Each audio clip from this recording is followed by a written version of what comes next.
بشارت دیتا ہوں. میں اکثر کہا کرتا ہوں کہ ہر جانے والا مجھے اور آپ کو ایک میسج دے کے جاتا ہے, ایک پیغام دے کے جاتا ہے. لوگوں, میں تو چلا گیا, اب میں نیک عمل نہیں کر سکتا, لیکن تمہیں دعوت دے رہا ہوں, جدھر میں جا رہا ہوں ادھر سوائے نیکی کے کوئی اور سکہ چلے گا نہیں. وہاں نہیں پوچھا جائے گا زمینیں تیری کتنے تھیں, دکانیں تیری کتنی تھیں, کاروبار تیرا کیسا تھا, فیکٹریاں تیری کتنی تھیں, بیلنس تیرا کتنا تھا, تیرا مکان کتنے مرلوں پر تھا, کتنے کنالوں پر تھا, کتنے منزلہ تھا, اس میں کیسا پتھر لگا ہوا تھا, کیسے فانوس لگے ہوئے تھے. یہ نہیں دیکھا جائے گا, نہیں پوچھا جائے گا. پیچھے کیا چھوڑ کے آیا نہیں دیکھا جائے گا, نہیں پوچھا جائے گا. دیکھا پوچھا یہ جائے گا کہ میرے پاس نیکیاں کیا لے گا.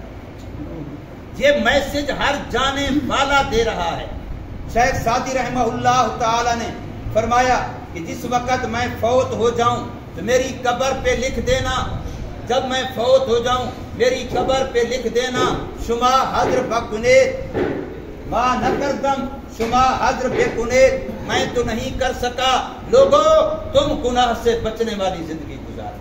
یعنی کیا مطلب تھا کہ میں مر بھی جاؤں میری قبر بھی دین کی تبلیغ کرتی رہے, میری قبر بھی لوگوں کو دین کی دعوت دیتی رہے, گناہوں سے بچنے کی دعوت دیتی رہے. اس لیے میرے بھائیوں, ہر جانے والا مجھے اور آپ کو ایک میسج دے کے جاتا ہے کہ یہ زندگی اگر میری ہمیشہ نہیں رہی تمہاری بھی ہمیشہ نہیں رہے گی. میں نے جو مکان بنایا اس سے میرا میت جا رہی ہے, میرا لاشا اٹھ رہا ہے, میرا جنازہ اٹھ رہا ہے, تو تم نے بھی ان مکانوں میں ہمیشہ نہیں رہنا. میں نے جو فیکٹری, میں نے جو ادارہ, میں نے جو کاروبار شروع کیا, آخر مجھے ایک دن وہ چھوڑ کے جانا پڑ رہا ہے. تو تم بھی کاروبار کرنا, لیکن خیال رکھنا ایک دن یہاں سے جانا ہے. مکان بنانا, خیال رکھنا ایک دن جانا ہے, ایک دن یہاں سے جانا ہے. یہ میسج ہے ہر جانے والے کا, ہر مرنے والا, ہر میت ہونے والا, ہر ڈیڈ باڈی ہمیں یہ میسج دے کے جاتی ہے, یہ پیغام دے کے جاتی ہے. اور پھر علماء نے لکھا ہے وہ بندہ جو گناہوں بھری زندگی گزار رہا تھا, خطاؤں بھری زندگی گزار رہا تھا, غلطیوں والی زندگی گزار رہا تھا, اس کی اولاد میں سے بیٹے ہوں یا بیٹیاں ہوں, وہ اگر اس کی زندگی میں فوت ہوں اور اپنی اولاد کے جنازے اپنے ہاتھوں سے اٹھائے, خود ان کو قبر میں اتارے, خود ان کے لیے کفن دفن کا انتظام کرے, اور اس کے بعد بھی اگر اس آدمی کی ابھی بھی نصیحت اس کو نہیں آتی, ابھی بھی گناہ اس سے نہیں چھوٹتے, تو پھر وہ سمجھ لے کہ اس کے دل پر کوئی مہر لگتی.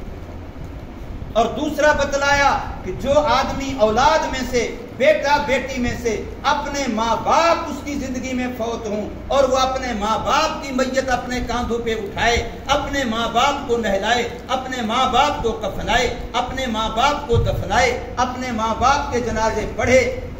اس کے بعد بھی اگر اسے نصیحت نہیں ملتی اور قبر آخرت اسے یاد نہیں آتی, تو اب یہ بھی سمجھے کہ میرے دل پر کوئی مہر لگی. اصول اور فروع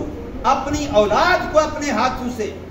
اولاد ہی تو سارا کچھ ہوتی ہے. جس سے پوچھو مکان کس لیے, وہ جی اولاد کے لیے, وہ جی گاڑیاں کس لیے, وہ جی اولاد کے لیے, فیکٹریاں کس کے لیے, اولاد کے لیے, کاروبار کس کے لیے, اولاد کے لیے, یہ دن رات کی محنت مشقت کس لیے, وہ جی اولاد کے لیے, یہ ساری دوستیاں دشمنیاں, یہ برادری میں رولے کس لیے, وہ جی اولاد کے لیے. تو جو اولاد کے لیے سب کچھ کر رہا تھا, اسی اولاد کا جنازہ اپنے ہاتھ سے اٹھایا, لیکن پھر بھی قبر آخرت خود کو یاد نہ آئی, اور خود اپنا دل دماغ آخرت کی طرف نہیں پھرا, تو پھر اس بندے کے لیے بہت خطرے کی گھنٹی, بہت خطرے کا الارم ہے. اسی طریقے سے اپنے ماں باپ دونوں ہوں یا ایک, ان کا حق جنازہ جس بندے نے اٹھایا, یار اس کے بعد بھی کوئی ہوتا ہے, کہتے ہیں میری سب سے بڑی دولت میری ماں,